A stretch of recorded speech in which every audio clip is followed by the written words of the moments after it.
How to get a job with no experience. You are aware that you need an experience to get a job, but you also need a job to get the experience. How do you get your foot on this path? Whether you are fresh out from universities or looking to follow a new career path, feeling like you don't have the experience to land that dream job, can be frustrating sometimes. So here are some of the ways you can achieve the impossible and get the job with no experience.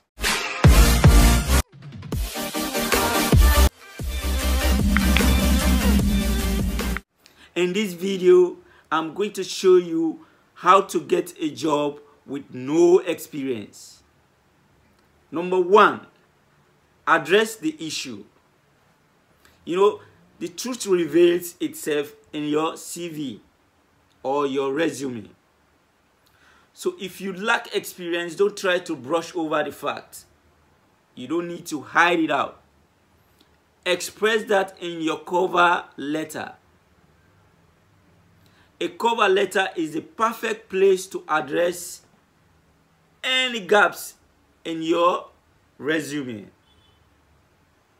And so you don't need to hide it out. You don't need to be shy of it. Just express it in your resume.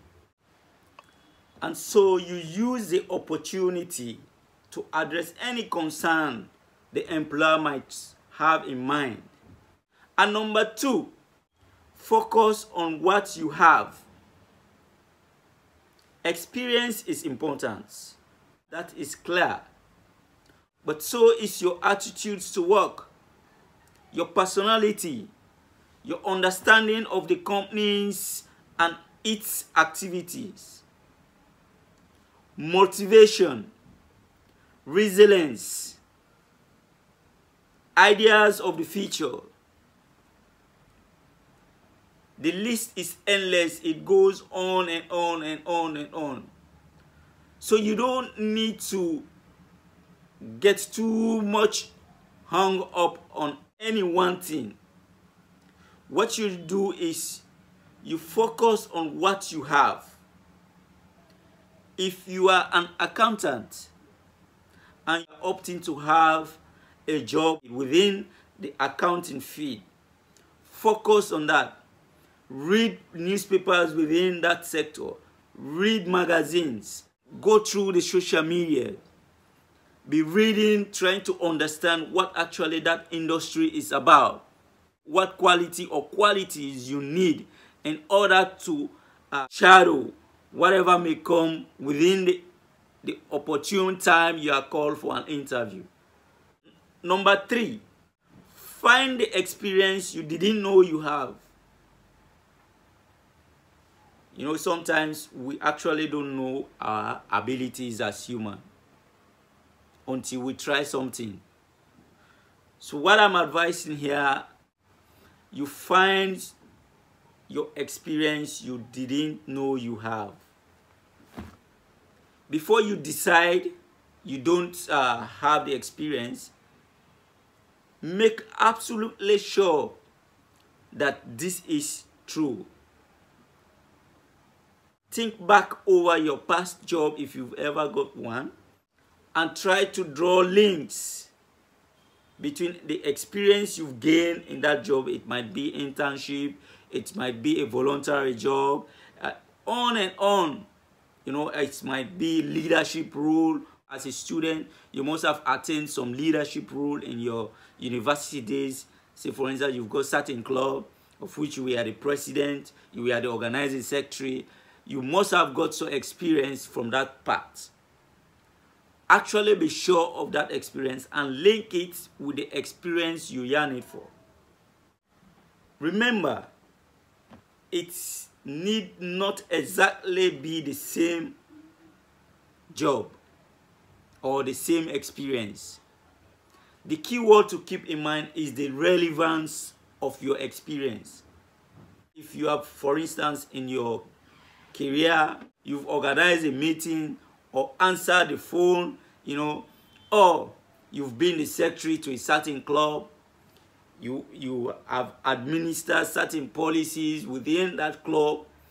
If you've set up a Facebook page, for instance, a Facebook group, created a flyer, those stuff are experience that you should also think about. You have to think outside the box, that if I have done all this type of stuff before, then I can do more than this if I'm given the opportunity. So what that leads you to is to build up your confidence level. And the next in building that is you create some experience. You know, fresh out from university, there's no need to be shy in developing or creating your own experience. And how can you do that is you do some voluntary job or internship. Remember, don't be afraid to start from scratch. And say, hey, I'm a graduate. What is the essence of going out there to serve as a volunteer or to start working on internship?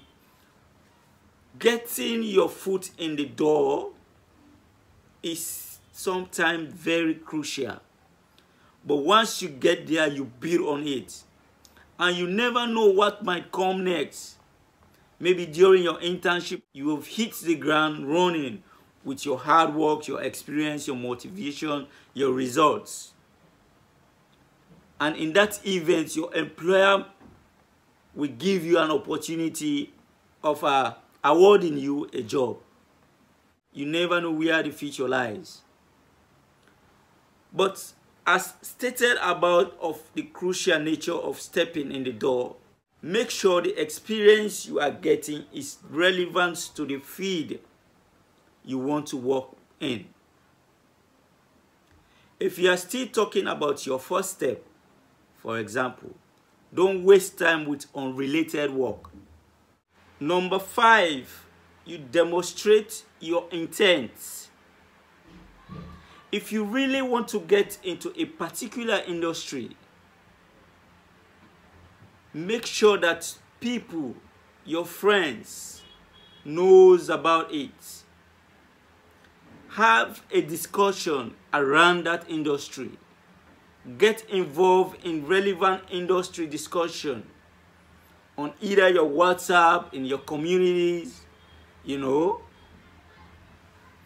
relevant groups, networking and career events available around. Get yourself involved in it and make sure you make the enthusiasm public so that people know you want to work in that industry, you have the enthusiasm, you've got the knowledge, pre-knowledge about that industry through various discussions. That will give you an advantage getting into that industry. And number 6, network. If you don't have the desired level of experience, you need to be trustworthy, for God's sake. Network and get your contacts to recommend you. Employers are more likely to overlook the gap in your experience if you come with a recommendation from someone they know or someone they can trust. So you build your network around people of good characters, people of integrity, people who've made mark within society, so that they will give that recommendation needed. And once you have this recommendation, your employer will relax on the gap you have in your resume and then award you the job. So find out more about effective networking, how really you can build relationship around with people that can help you out in your recommendation. You try to find out that and build it up. Number 7, apply speculatively. If you only apply for advertised job, you are going to be assessed against set criteria. You know, every institutions have their own criteria in their recruitment processes. And so if you only emphasize on applying for an advertised job, it must be very difficult in some cases. All right? But what you do is you apply speculatively to companies that interest you. Do a random application. It demonstrates that you've done some research around that industry and that you've got a pre-knowledge on the operations of that industry.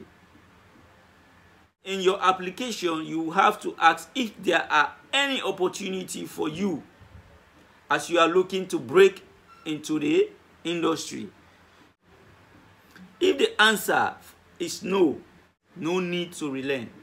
Ask if you can apply in subsequent time or in subsequent months. Say after 6 months, after 7 months, can I apply after this month? Will there be that vacancy within this period? And find out what you can do in the meantime to improve your chances in your next application. Number 8, get an interview. That alone is encouraging. If nothing else, just focus on getting an interview. If at least you are called for an interview, you develop an experience from that interview. This is the best situation in which you can address your lack of experience and the best place to sell your other strengths. But bear in mind, whether you can do the job is just one factor the interviewer is considering. Alongside what? Your motivation and your fitness with the company's culture. Once both of these are done, 2 out of 3 or 4 of your application might be enough for you to get the job. So don't get tired of writing applications. Send your applications. If you are new here, please consider subscribing and hit the notification bell so that each time I upload a new video, you'll be the first to know.